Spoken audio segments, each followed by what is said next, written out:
Hello, team. Thank you so much for joining myself for the multimedia discussion week 2. Let's go ahead and dive into our overview. So we'll be diving into learnings that I found interesting of the learnings of Mary Parker Follett, Max Weber, Frederick Taylor, and then lastly Leonard D. White. And then followed by that, we'll be applying the teachings to modern day situations in the public administration environment. And let's go ahead and begin.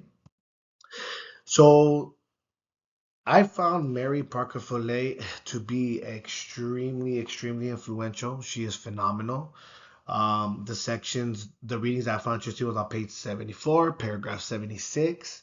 So essentially, Mary was a very strong advocate.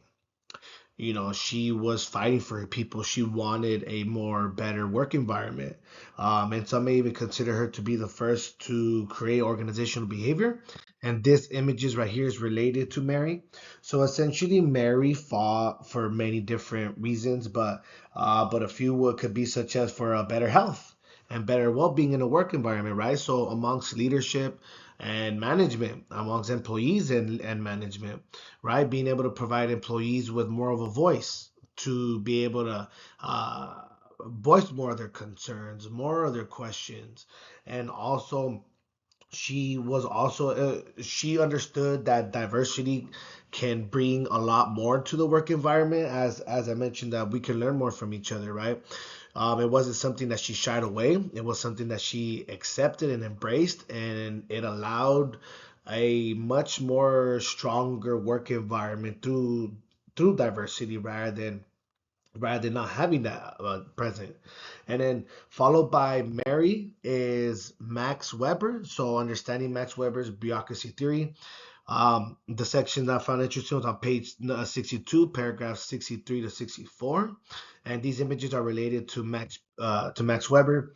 So essentially, coming from a little bit of HR background, I really deeply and strongly resonated with Max Weber's ideology, what he contributed, what he brought, what he stood on, and essentially like a few examples is not having favoritism in a work environment, right?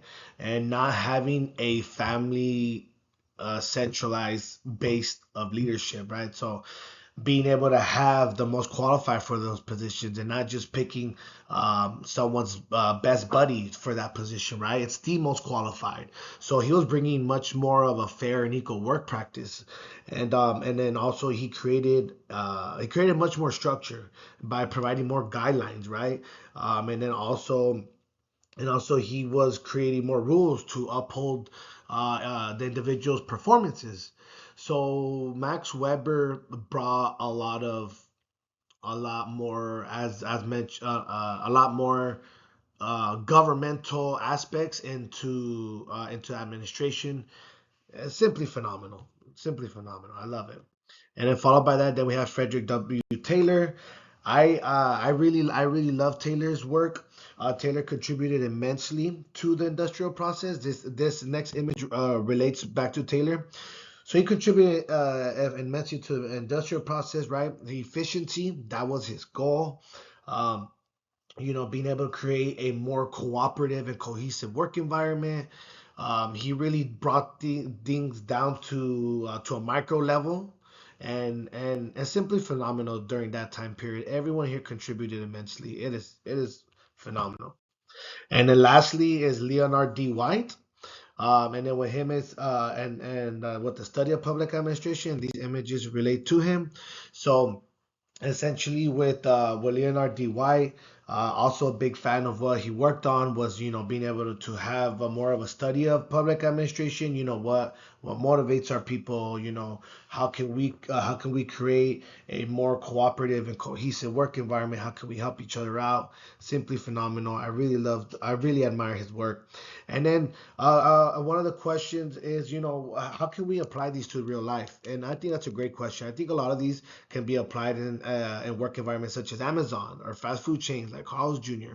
Um, and I do think that a lot of these concepts do work in today's time. Of course, from the early from a lot when they were here to now, there is change needed, and change has been implemented. But essentially, I do think that a lot of their works was phenomenal, and I do thank you for listening.